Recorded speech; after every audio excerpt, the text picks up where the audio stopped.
All right, wonderful people. Welcome back to this wonderful channel where we bring you back-to-back updates and information as see the hot. In case you have not joined our social media handle, what are you waiting for? Kindly go ahead and subscribe, like, comment, share, and also remember to on your notification button so that whenever our news drop, it will be the first. We'll collect them. Let's go down to the news proper as see the hot as I'm going to bring you the full details of the happenings in the land today. It's a day of chaos, a Black Friday in Imo State, as Imo State school has gone under siege as hoodlums invade premises, cut away with government property. This one is happening live in Imo State, where Hope Uzondenjo is the governor of the state. Meanwhile, before I continue, I have to tell you that. Things is becoming very hard, especially even in the southeastern part of Nigeria. The present government has not been very helpful. Their decisions and actions that have been taken so far has not been in the interest of the people. They are actually doing what they believe that is going to favor them or that is going to benefit the politicians more. All the actions taken and all the protocol has not been in the interest of the masses. Of course, you know that the first declaration of the president without consideration is alleviating fuel subsidy, taking away fuel subsidy. He said fuel subsidy is gone. And other decisions that have been made by this present government, according to his statement before he assumed office, he said widen the tax net and reduce the people's purchasing power, and that is what is actually happening now. And many people thought that it was a joke when the president made that statement during his campaign. You know, mostly people in this side of the world take everything to be a joke. Meanwhile, let's go down to the full detail of the information. All is not well with Imo Secondary School, especially schools that are located outside the town. Information available to our news desk reveal that hoodlums are now wreaking serious havoc in public schools, especially mixed with female institutions. Apart from cutting away school properties like lockers, chairs, doors, tables, and many other properties, the so-called bad boys harass the female students in other ways. The worst hit is Urban Secondary School, World Bank New Owerri, Imo State. Desks, lockers belonging to students have all been taken away by hoodlums. Even the doors of staff rooms and that of the principal office, and no more. Our reporter, who visited the place, observed that the students and teachers there are in a big problem as a result of threat that they are facing now. Some of female students there allege that they are facing serious harassment on daily basis, adding that most of them are now afraid of coming to school. It was gathered that a few days ago, one of the students was someone had carnal knowledge of the one of the students mercilessly by hoodlums, and action has brought fear among the students. Parents and concerned people of the area are now calling on the parents to come to their rescue as a matter of urgency and protect the school children, teachers, properties. Another one is Ororo Secondary School, Technical School in Mbito local government in Gurus commercial. This one is actually happening live now in Imo State, the land of hope, who's on danger.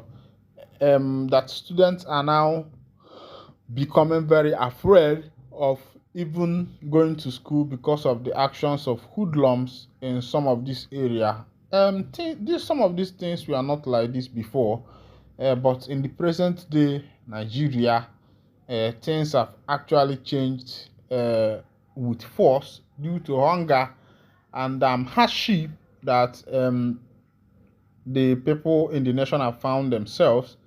And as it is, I'm telling you that every day we have been believing that things is going to be better in this nation, and I think I've stayed in this world long enough to be able to know whether things are going forward or backward. Even as of today, Naira has so much depreciated again, at the official market and food prices are skyrocketing, complaints from the market women and the rest of them, and yet the government is not doing anything to alleviate the poverty or to see about the poverty that have been faced by the subject which they are ruling. If you check their stipends and other money attached to them, allowance attached to these government officials, this will tell you that some of these people are not interested in developing the nation, but what they are interested in is to divide and share the money. And that is why some people are saying, let the nation be divided so that people can go by their way, that they will, when the Biafrans are by themselves, they will be able to devise a means or a way of taking care of themselves. And I will tell you that I feel that the population of this nation is becoming too big for the leaders. And I think it's high time they do the needful, do a restructuring or divide the nation and let everybody go, because about 200 and something million people, I think, is very hard for the present government to control. And as the day goes by, the nation is plunging into heavy hunger, malady, kwashiorkor, and the rest of them. Look at what is actually happening. Now, CDB, let's go down to matter that concerns Mazi Nnamdi Kanu Omadike, one of Ndi Igbo. Remember the other day a video that was trending that Mazi Nnamdi Kanu has condemned killing in the southeastern part of Nigeria. Other information has surfaced again that Nnamdi Kanu denies condemning killing of soldiers in the southeast. Let's go down to the full detail of the information. As Idebi Ifeanyi Ejiofor has said his client, the leader of the indigenous people of Biafra, Nnamdi Kanu, never condemned the killings of soldiers in Nigeria army by his group. A report not by Concise News has stated that the IPOB leader condemned the killing of 6 soldiers by the group's militant wing, the Eastern Security Network. The report said the leader of the indigenous people of Biafra, Nnamdi Kanu, has condemned the killing of 6 soldiers by the group and the Eastern Security Network. The 6 soldiers came under attack by IPOB group and its military arm, ESN, at Obikobia Junction checkpoint in Obingwa local government area at John Aba Metropolis. Reacting, Ejiofor issued a statement saying the foregoing statement and their apparent or intended meaning are utterly and inherently false in every material particular. Ejiofor said despite the news platform knowing the information to be false in every material particular, it still went ahead to mischievously and maliciously publish same for obvious unsalty reasons to ridicule and designate our client. He therefore demanded a published and express unambiguous and unqualified apology to our client, adding that a failure to do so will see his client call in aid all known and available instrument of law against the platform. Meanwhile, this one is coming from Mazi Nnamdi Kanu's legal counsel that Kanu did not apologize or condemn the killing. Meanwhile, we'll still go back to see if we can find that video, or maybe Mazi, what's his name, Ejiofor, might be in the right place to properly arrange that particular English that was used there. Of course, he is a lawyer, and he knows what to do, and he knows what language to use in order to be able to pass that particular message appropriately. Now, as it be, information where they drop for my table again, they say civil war. He said we can't forget how we lost 3,962 men cross River Monarch. Of course, you know that catawars and fire and brimstone have been the state condition of what is it called, River State recently, due to local government council chairman. That seat have been the top notch of the moment. And of course, you know that politicians they are actually using some of these things for what is called their political gain, their own personal aggrandizement, because they actually want to put their own people there, people who they will be able to control. Meanwhile, this is where I'll be winding down the curtain, and if this is your first time of joining us on this wonderful channel, kindly go ahead and subscribe, like, comment, and share. Thank you for listening. God bless you.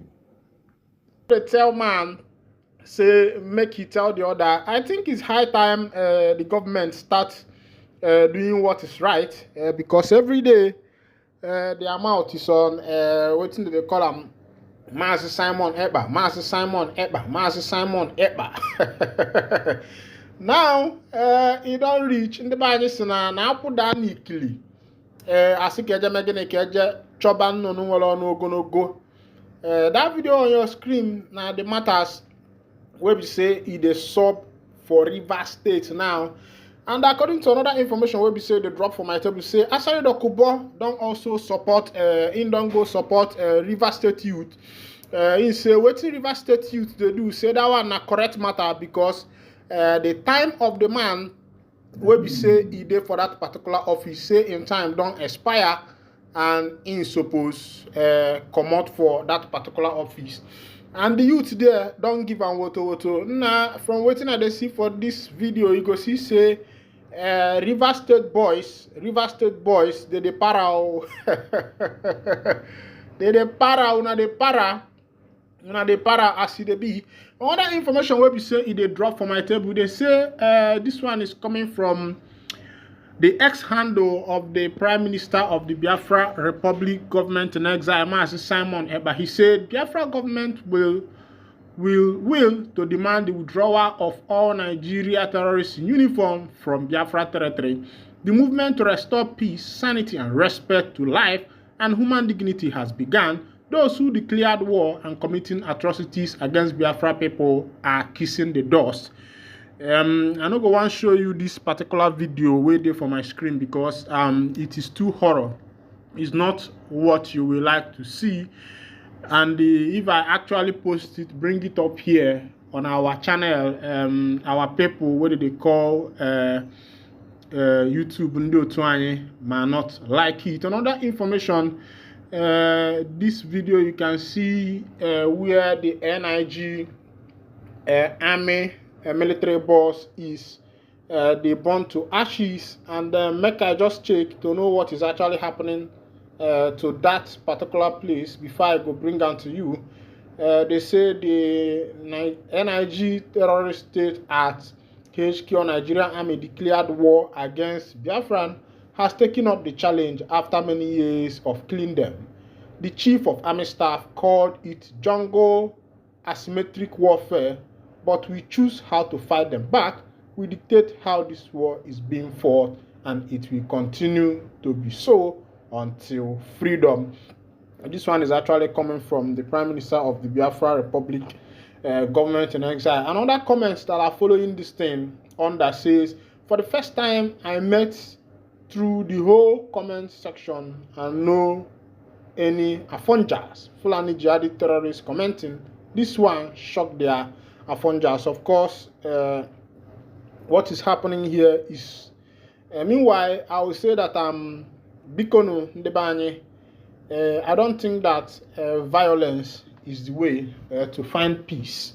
I think it's high time we start shunning violence in the nation, violence in the country, violence in Biafra land, violence in Nigeria, because violence has never done anyone any good. Even though that the people should defend themselves against every people that are coming against them, but let it be according to the rule of law. Now, somebody commented, his name is Biafra Parliament, he said, a fight for freedom is a fight to finish. Gone are those days we cry and lament while IPOB, Nigeria slouts, cash out on our innocent children, mother and youth, blood for their selfish gain. This person said, we must balance them back to back.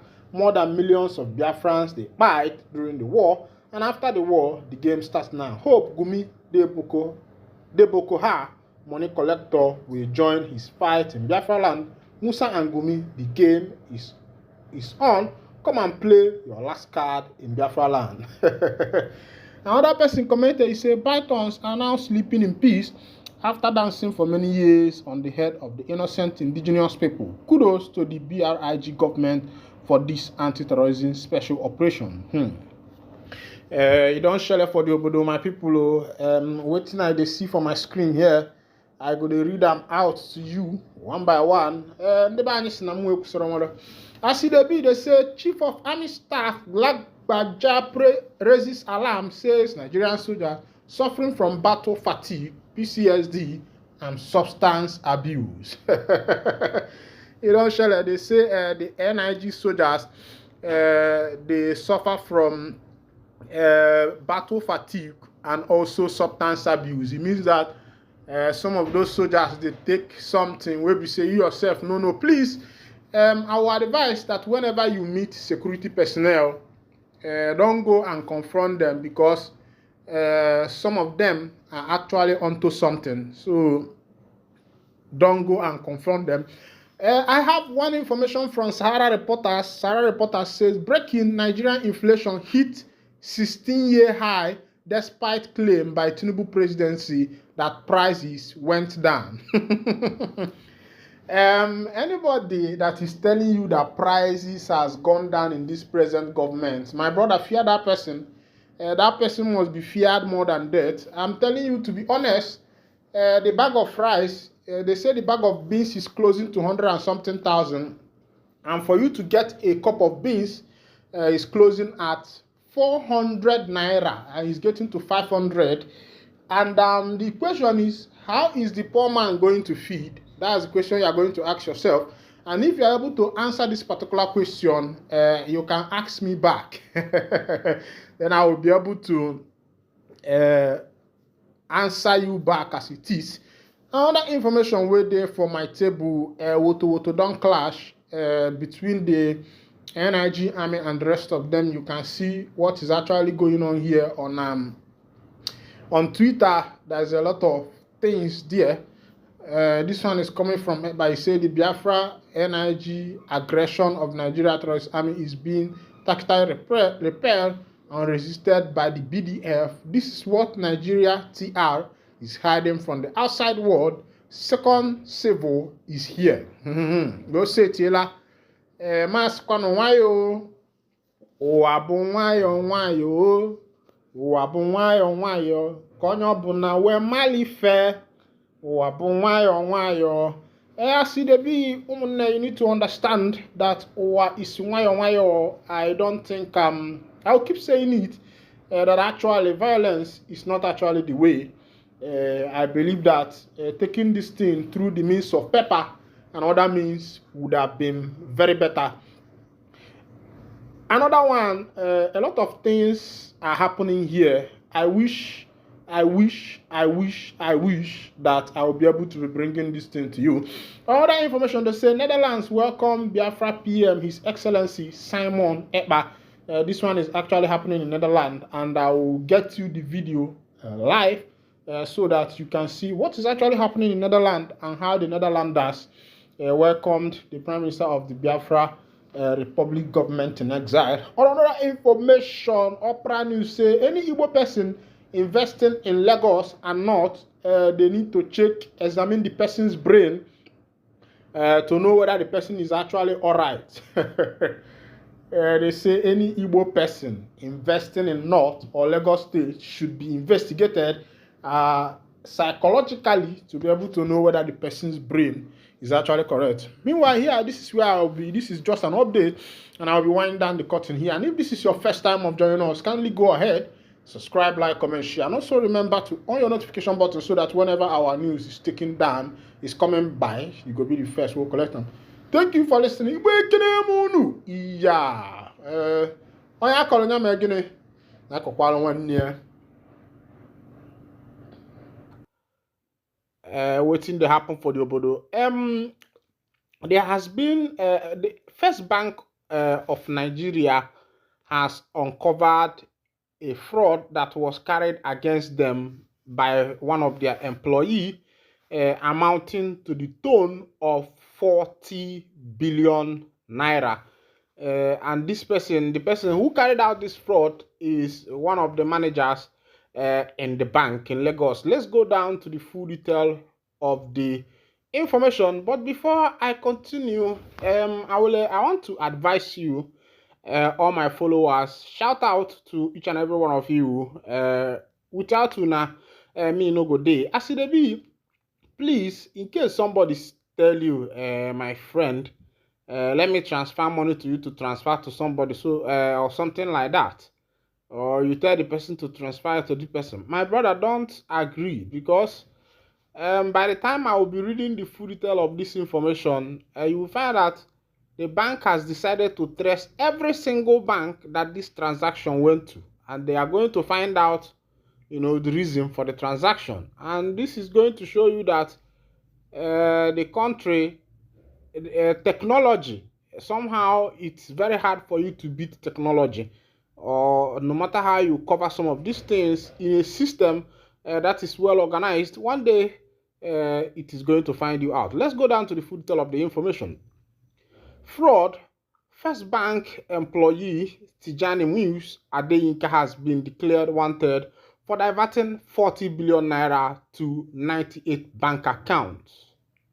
A First Bank employee identified as Tijani Muse Adeyinka is now on the run after diverting 40 billion at the bank head office team in Igamu, Lagos.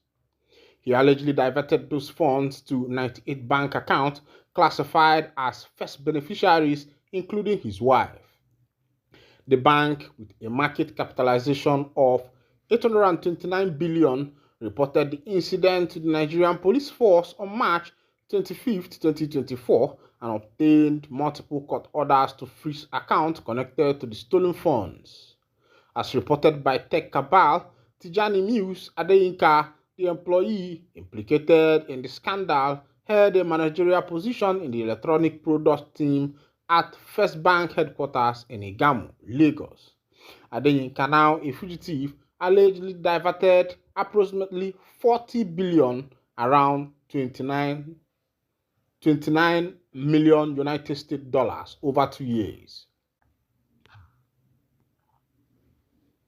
He purportedly exploited his role to misappropriate funds by directing customer reversal requests to a merchant account under his control. His ability to finalize transactions without additional approvals allowed the scheme to go unnoticed. The fraud came to light following a customer complaint, prompting an internal review by the bank's control unit, which uncovered numerous suspicious transactions. In response, First Bank alerted the police and pursued legal measures to mitigate the financial loss. First Bank took proactive steps by obtaining 3 court orders between April 4th and April 8, 2024 to freeze hundreds of accounts suspected of receiving the diverted funds. Among the affected accounts were 98 classified as first beneficiaries, including one belonging to Adeyinka's wife, as well as numerous second-tier accounts. Court documents reveal that Adeyinka routed funds to his wife's account at Zenith Bank, which then disappeared the money across 34 additional accounts. These accounts subsequently channeled the fund to 1,190 other accounts, creating a complex network of transactions to obscure the origin of the stolen funds. In a statement to the Lagos State Commissioner of Police dated May 10, 2024, the bank affirmed its collaboration with law enforcement agencies to uncover the circumstances surrounding the fraud and apprehend all individuals involved. We hereby bring to your notice the discovery of fraudulent transactions into various transactions within and outside the bank, and request your good office to set up the machinery of investigation in place to unravel the circumstances surrounding the said fraud and get the culprit apprehended to face the wrath of the law. My people, I don't see how it happen. This one happened for First Bank of Nigeria. I say First Bank. Una sorry you, una sorry you, una sorry you, una sorry you. When you are employing someone, please know the kind of person you are employing. I also try to investigate and know if the person has criminal threats in him, because if the person actually have criminal threats, I'm telling you that, my brother, it's not going to be easy for you, because look at what this guy did in First Bank. Had it been not for the complaint of one of the customer that led to the investigation, it could have been a seal and done deal for years. Meanwhile, let's go down to another information as Ifeanyi Ejiofor, Mazen and Kanu's legal counsel, has related Kanu's extraordinary rendition from Kenya and incarceration in the DSS custody to Tinubu's fate that he suffered with Nadeko. Let's go down to the full detail of the information. The most senior lawyer in Mazen and Kanu's legal team, Barrister Nnemeka Ejiofor, has said his client was suffering the same fate President Bola Tinubu, other Nadeko members suffered during the military regime of General Sani Abacha, who incarcerated Chief Mashood K. Abiola, the winner of the presidential election during that period. He said whenever prominent persons try to tie up a political solution to affect the release of Kanu, some unidentified persons would commit serious havoc, and it blamed on the indigenous people of Biafra, which is led by him. Barrister Ejiofor, who stated this shortly after presenting a letter to the Attorney General of the Federation's office in Abuja, recalled that during the visit of some Southeast elder statesmen led by Chief Amechi Mbazulike, a First Republic minister, to then President Muhammadu Buhari, out of respect for Mbazulike, promised to consider the request. He said several days later, 2 soldiers from the southeast who were about to get married were captured by one unidentified people and brutally murdered, adding that they blamed IPOB for the incident. Likewise, the recent national tragedy where 5 soldiers were killed in Aba in Abia State just a few days after Ohanaeze President Chief Emmanuel Iwanyang vowed to see President Tinubu over Kanu's continued detention, he said. He called on President Tinubu to set up a team of retired senior security personnel to investigate the wanton killings in the southeast, stressing that during the Nadeko days, whenever a political solution is to be reached, Sergeant Roger and other members of the strike force would carry out bombing around the country, which will harden the mind of General Abacha not to release Abiola. Barrister Ejiofor disclosed further that the letter submitted to the Attorney General of the Federation showed the many judgments of Nigeria courts and international panels such as the African Union, African Commission of Human and People's Rights, as well as the United Nations Human Rights Council Working Group on Arbitrary Detention, all calling for Kanu's release. He said all the judgments were enclosed with the subtitle letter to assist the Attorney General reach a fair and just decision so that he can advocate for dispensing of justice with a human face so that the judgment on Nnamdi Kanu are enforced. When people like this don't see as it happen for this particular matter where you say they drop from my table. No. Barrister Ejiofor, they suggest say this thing where they happen all the time. Whenever they say that they want to release Mazen Nnamdi Kanu, you will see one thing or the other happening. He is suggesting that maybe it could be some unscrupulous individuals who have decided to make sure that Kanu remains in the DSS detention. He also referred back to the day of MK Abiola, that whenever Abacha wants to release him, that one of the general will commit one thing in order to be able to keep Abiola back in prison. Meanwhile, this is where I'll be winding down the curtain, and if this is your first time of joining us on this wonderful channel, kindly go ahead and subscribe, like, comment, and share. Also, remember to on your notification button so that whenever our news drop, you could be the first to collect. And thank you for listening. God bless you.